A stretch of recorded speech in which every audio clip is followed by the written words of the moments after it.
Who are the most influential jazz musicians you need to know about, especially if your goal is to learn how to play jazz? Let's go over the top 16. While there are so many great jazz musicians to talk about, this list goes over the most influential and innovative musicians in the world of jazz. And simply exploring these jazz musicians will help you discover even more amazing jazz musicians that are definitely worth looking into. So watch this video to the very end, and then of course leave in the comments down below who you think the greatest jazz musicians of all time are. Let's get started. Coming in at number 1 is Louis Armstrong. Louis Armstrong's monumental contributions to jazz music make him one of the most influential jazz musicians to ever live. Referred to as Pops or Satchmo, Armstrong's vibrant spirit and groundbreaking artistry have left an enduring legacy, making him an American icon. Before Armstrong's influence, the jazz played in New Orleans emphasized collective improvisation. Louis, however, brought the soloist to the forefront and highlighted individual expression within the ensemble. Now, of course, Louis Armstrong is known both for his trumpet playing and his vocals, both which have very distinct sounds and distinct tones, especially for that time. It's because of this and his innovations in the style and his sound that many other musicians from that time period started imitating and copying what Louis Armstrong was doing. With songs like What a Wonderful World, Hello Dolly, When the Saints Go Marching In, Armstrong not only made significant contributions to the jazz repertoire, but also reached broader pop audiences. Coming in at number 2 is Duke Ellington. Now, Duke Ellington came to prominence in the 1930s, which is known as the swing era. Duke Ellington's approach to music was characterized by elegance, innovation, and deep connection to the cultural and emotional tapestry of the 20th century. His vast body of swing music is a testament to his genius and continues to inspire generations of musicians and listeners. Over his lifetime, Duke Ellington composed over 3,000 compositions, and so many of these compositions are now what are known as great American songbook tunes that are jazz standards and commonly played among jazz musicians. As the leader of the Duke Ellington Orchestra, he hemmed one of the most celebrated and influential big bands in the history of jazz. And the Duke Ellington Orchestra was by far one of the best of its time and super big that survived even the swing era. Through his music, Ellington often aimed to capture the breadth and depth of the African American experience. He saw jazz as a form of cultural expression and often integrated gospel and blues elements and other forms of black music into his compositions. Some of his most popular compositions include It Don't Mean a Thing If It Ain't Got That Swing, Mood Indigo, Satin Doll, and In a Mellow Tone. Coming in at number 3 is Charlie Parker. Often referred to as Yardbird or Bird, Charlie Parker was a leading figure in the development of bebop, a jazz style characterized by fast tempos, virtuosic technique, and advanced harmonies. Charlie Parker really was the pioneer of bebop. Parker's unparalleled skill on the alto saxophone was ahead of its time with lightning-fast phrasing, unique tonal quality, and Charlie Parker appeared on some of the most influential recordings in jazz history alongside titans of jazz like Dizzy Gillespie, Thelonious Monk, and Max Roach. Of course, he had many amazing compositions such as Ornithology, Anthropology, and Confirmation, which if you listen to those melodies, really sound more like solos rather than actual melodies that you would hear in the swing era, for example. You really can't understand jazz fully unless you really check out Charlie Parker and understand the origins of bebop. Coming in at number 4 is Dizzy Gillespie. Now, Dizzy Gillespie and Charlie Parker were instrumental in pioneering the bebop movement. Really, you think of the two as side by side, at least as far as when their careers are starting out. Known for his puffed cheeks and uniquely bent trumpet bell, Gillespie's virtuosic technique combined with his complex and melodic improvisations set him apart as one of the best jazz musicians of his era. Now, of course, Dizzy Gillespie was an iconic jazz composer. He composed tunes like A Night in Tunisia, Manteca, and Salt Peanuts, all of which have become jazz standards and are very popular to play. Now, Gillespie was also a global jazz ambassador. He was instrumental in introducing Afro-Cuban and Caribbean elements to jazz, merging them seamlessly and crafting what would become known as Latin jazz. Gillespie was also a mentor. He was known for nurturing young jazz musicians like John Coltrane and trumpeter Lee Morgan. He was committed to educating the next generation of jazz musicians and ensuring the continuance of the style of jazz. Coming in at number 5 is Miles Davis. As a jazz musician, Miles Davis remains a symbol of innovation. He constantly reinvented himself and refused to be defined by any single era or genre of jazz. In fact, Miles Davis was really around for many different eras of jazz, including the bebop era, including cool jazz, hard bop, free jazz, fusion, and even pop at the end of his life. Now, Miles Davis's musical ability, of course, is to be of note. His very iconic sound, his ability to play incredible solos that really sparked your imagination. Now, of course, he came out with a lot of albums, but he also was the person that created what's known as the most successful jazz album of all time, which is Kind of Blue, which was recorded in 1959. But outside of being a great musician, innovating, he also was a really great band leader and mentor who essentially is responsible for a lot of other great jazz musicians' careers, such as Wayne Shorter, such as John Coltrane, Wynton Kelly, Herbie Hancock, Chick Corea. All these guys were associated with Miles Davis at one point in time in his bands. So Miles is of huge importance to jazz, and it's really important that you check him out. Now, before we go any further, I've been talking a lot about how great of musicians and soloists and improvisers these jazz musicians are. And if you're someone who is interested in becoming a great jazz improviser and understanding the secrets that the jazz greats have, then I want you to check out my free guide. It's called the Jazz Improv Made Easy Fast Track Guide. I'll leave that in the description down below, completely free. Go ahead, download it, and we'll get you started on the right track. Coming in at number 6 is John Coltrane. John Coltrane is one of the most sonically recognizable jazz artists of all time. And some would say he's one of the greatest innovators within jazz music. Others would also say that he is the father of modern jazz. John Coltrane was also an artist who really innovated and evolved. He started out in the bebop era and playing amazing bebop solos, and certainly check out his work with the Prestige albums with Miles Davis. But then he went on to innovate his very own sounds, like his sheets of sound technique, as well as Coltrane changes, which is a harmonic device used in his famous tune called Giant Steps. He also created, of course, the masterpiece A Love Supreme, and he even ventured into the avant-garde. If you go to any jam session here in New York City that rages on till 4 o'clock in the morning, you're sure to hear a slew of saxophone players stand up to play,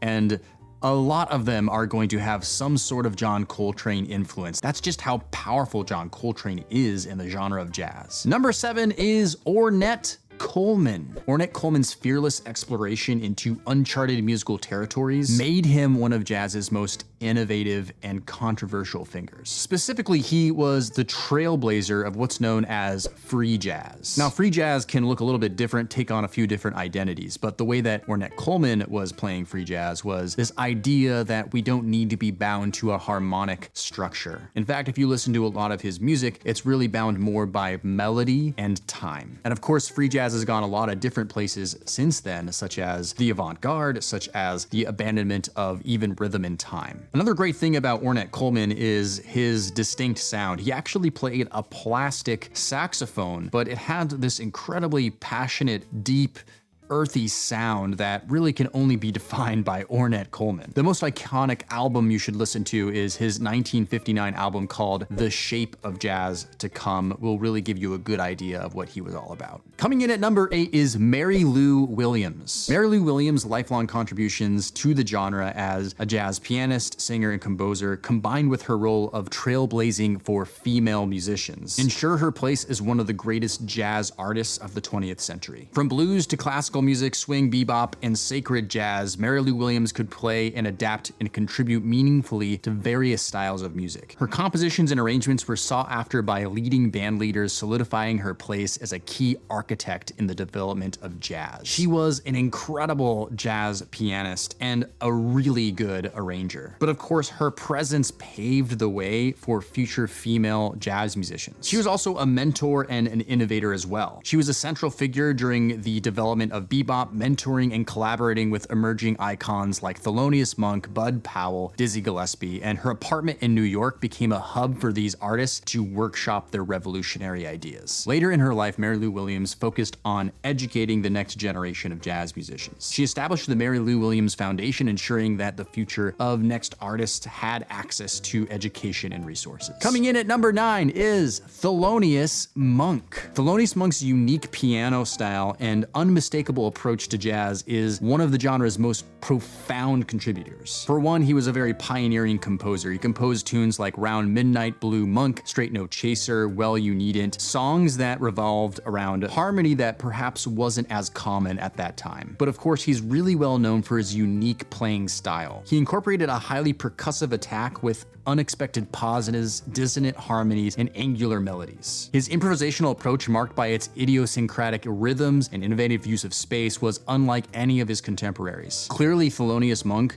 was one of those jazz musicians who had such a unique sound that we can't help but think of him as one of the most important jazz musicians and influential ones of all time. Coming in at number 10 is Billie Holiday. Billie Holiday, known as Lady Day, remains one of the most influential jazz singers in the world of jazz. Even non-jazz singers will cite her as an influence. One of her greatest skills as a vocalist was this ability to evoke raw emotion. The way she phrased, the way she sang over time, the way that she manipulated melodies was such a way that made you feel this sense of melancholy at times and deep feelings of emotion. Her phrasing was really important as a vocalist. She really treated her voice as an instrument. One of her favorite jazz musicians to play with was saxophonist Lester Young, and you can really hear how those two play super well together, and the way she sings almost sort of feels as if she's singing like a saxophone player. Beyond her artistry, Billie Holiday was unafraid to tackle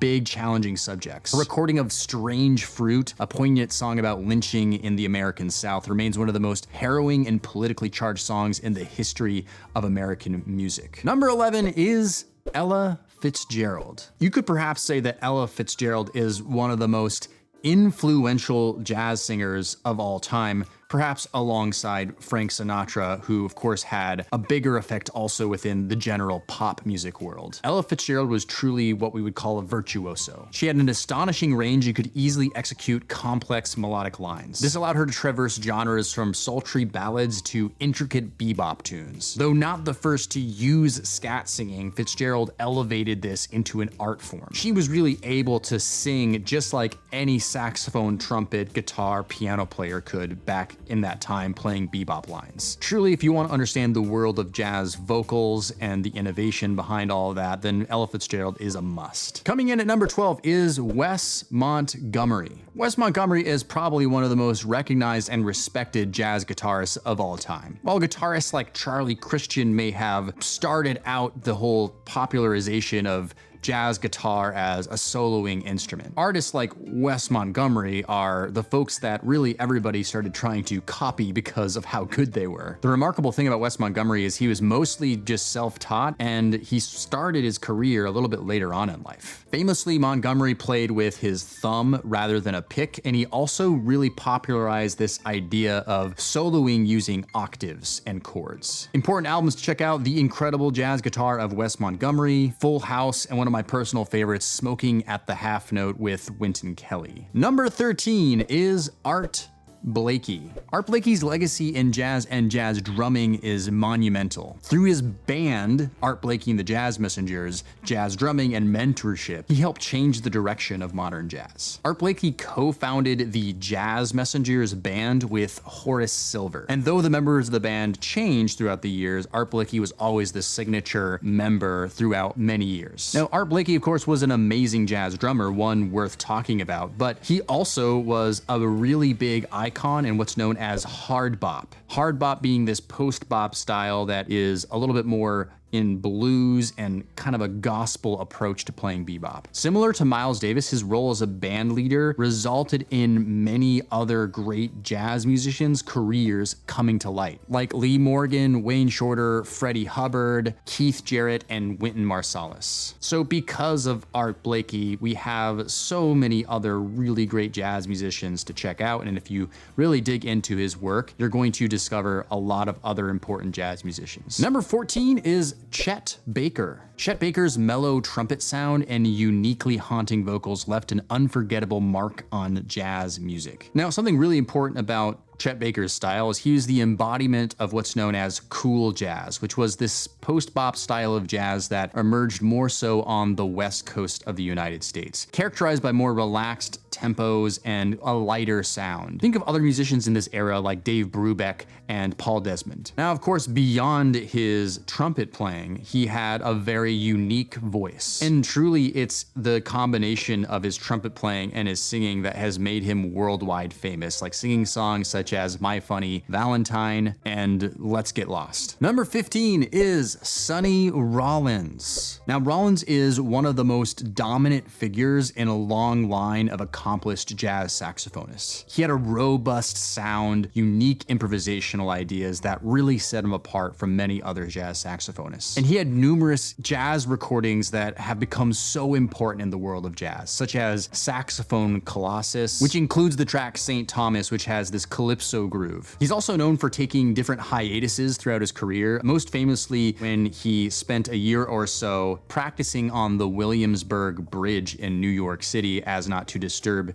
his neighbors. And what resulted on the other side of that was his very well-known album, The Bridge, which featured musicians like guitarist Jim Hall and had a huge impact. Really, there's just so much depth and so much to look into and listen to from Rollins' music, and especially his live performances. So definitely go and check out a lot of his albums to understand what he's all about. Number 16 is Bill Evans. Not only is Bill Evans one of the most important and accomplished jazz pianists ever, he is a huge influence on really any modern jazz musician. He had so much harmonic, melodic sophistication in his playing that so many other pianists after him have tried to emulate and copy. Notably, he really was a huge innovator in the way the trio was played, meaning piano, bass, and drums. It's his many albums and live performances with a trio that have left a massive influence and an impact, and some of the most beautiful, wonderful piano playing I've ever heard. Pieces like Waltz for Debbie, Time Remembered, and Turn Out the Stars come to mind as some Bill Evans composition staples. He also collaborated with a lot of important jazz musicians. Of course, he played with Miles Davis on the Kind of Blue album. He also collaborated with saxophonists such as Cannonball Adderley on the album You Know What I Mean, and many others. Now again, if you're interested in learning how to improvise like these great jazz musicians, then definitely check out the free guide I mentioned before, Jazz Improv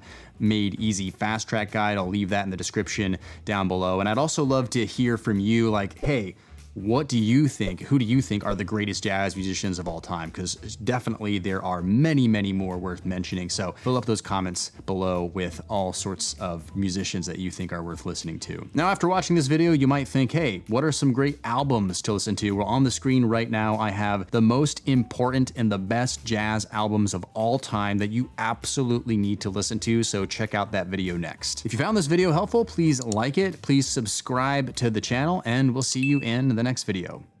Cheers.